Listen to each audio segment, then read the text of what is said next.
Hi everyone, happy Friday and thanks for joining me for this cup of coffee. If you are a hiring manager, if you are an IT director, if you are a CTO or a VP of engineering or a tech lead, you will benefit from this video or this discussion, even though I'm just discussing with this little screen. Because I'll be sharing my insights from another discussion which was live, and that was with a CTO of a startup who was a little frustrated because of his recent engagement with some other recruiters. So let me tell you what happened on a really high level. First, the company has hired a recruiter for about 2 weeks full-time to do some sourcing and recruitment activity for the company. And at the end of the 2 weeks, the CTO was just trying to evaluate the results, to look through the candidates. And he was a little, frustrated because he didn't see the results he was looking for. So, that's when we started discussing it. And he was like, hey, Michael, what's wrong? Is it my expectations? Were they too high at the end of the 2 week period? Or is it just normal and the person should be working for longer? Or are we paying too much money or too little? Or are we working with the wrong person? Like, what's wrong? Like, why don't we see the results? Why don't we get more candidates? So, obviously it always depends, right? It depends on the location, it depends on the role, it depends on the person you work with, the recruiter you hire. But if I just look at a few strategies and some numbers that you can expect if you apply these strategies. So say the first one, it depends if the recruiter looked through and sourced through their own talent pool.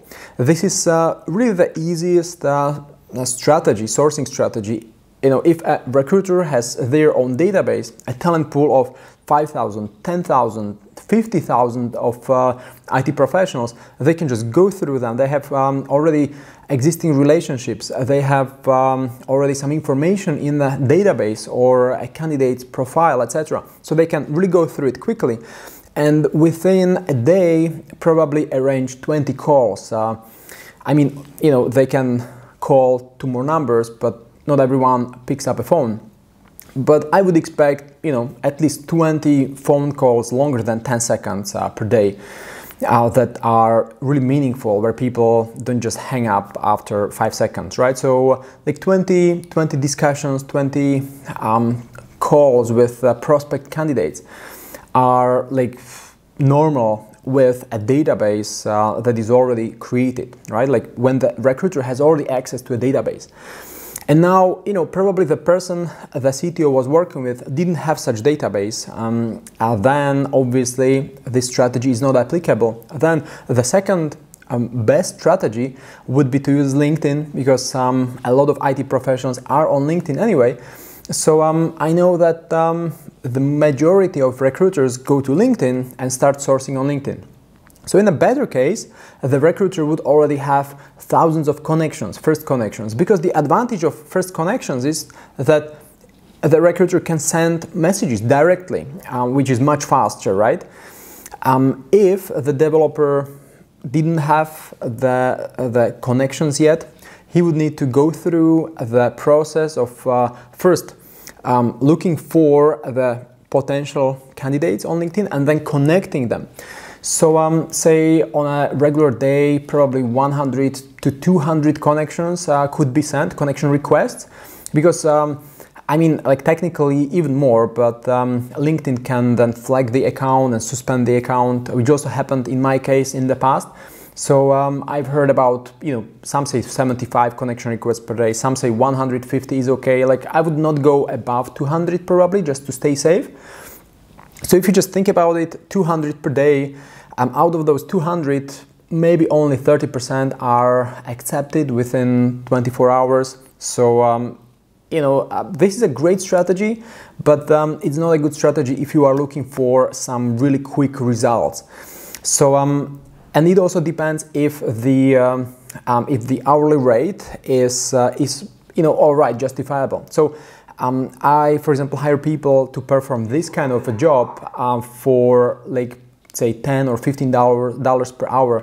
So really, this is one of these say, cheaper jobs to do, right? Just connect to LinkedIn, go through certain criteria, send connection requests. So this is probably a job for a junior sourcer or for a virtual assistant. Like sometimes I hire people to just use my LinkedIn profile to send connection requests to other prospect clients or candidates.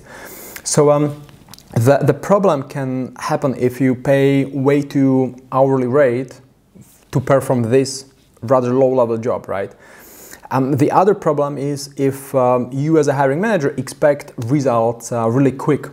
So this is a great long-term strategy, probably not long-term, but at least mid-term strategy for 2 months, for 3 months, where you can start seeing results after probably a month or 2 months or 3 months.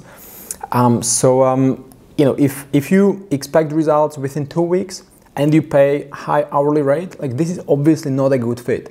And it's good to be aware of this discrepancy before you start performing this activity, right? And paying high hourly rate and expecting results quickly.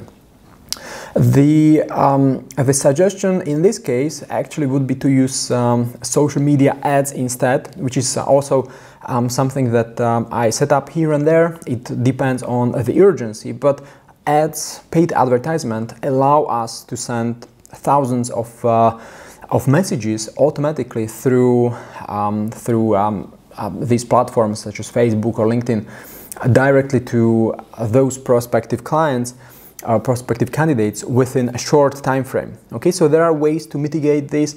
Obviously, everything has some pros and cons. With campaigns, you need to pay it upfront, and no results are guaranteed. But it's much faster. It's like this, right? It's one of the strategies. The other area we discussed with the CTO from the company I mentioned is that it also depends if the recruiter was able to sell the opportunity, because it's not just enough to get on the phone with a candidate. We also need to proactively sell the opportunity in a compelling way so that the candidate gets actually excited about it. And I know that the CTO has really amazing job opportunity.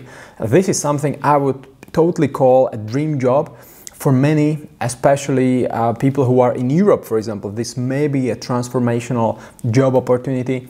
And some of you may know that I also organize something called a Dream Job Show, where I feature these dream jobs.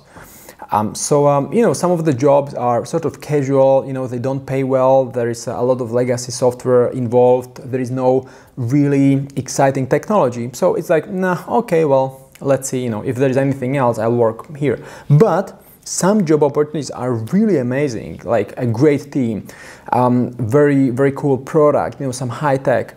There may be stock option plan involved, right? Like lots of different areas to make the job exciting for the developer or IT professional. So as recruiters, it's our job to sell it to candidates properly.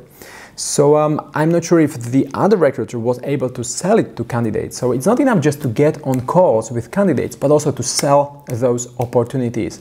Because developers these days, they have lots of opportunities. They have opportunities coming from the left and right. Everyone is sending them messages on LinkedIn. Companies are trying to organize virtual, conferences or whatnot just to get in front of developers. So they have a lot of opportunities.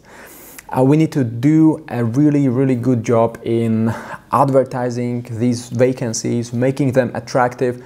So if this is something you as a hiring manager would actually like to help with, my team and I can arrange this for you. I already mentioned, for example, the Dream Job Show. I mentioned the campaigns on social media. So we can look at some of your goals in terms of the IT hiring needs, and we can determine the right sourcing strategy. So I work with vendors in different countries, with recruitment partners, with freelancers, to actually allow you to go through their talent pools, right? I mentioned it in the first takeaway.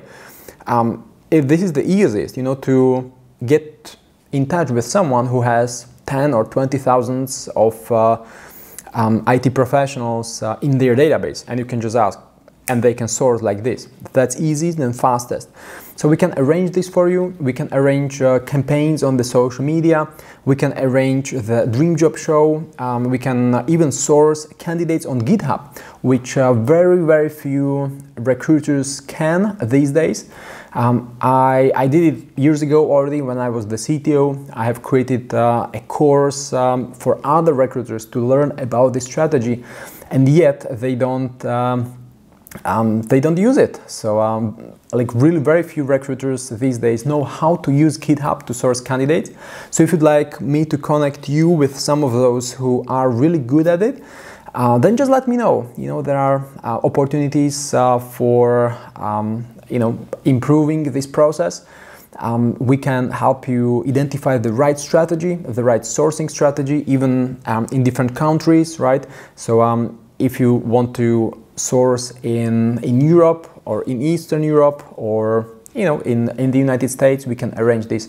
So just let me know. I know that there will be probably a link somewhere below this video. You can click the link and get in touch with me, with a colleague of mine, and become our client, so you don't go through the painful process of discovering all this yourself. Okay, so just click the link below and let me know. We'll get in touch.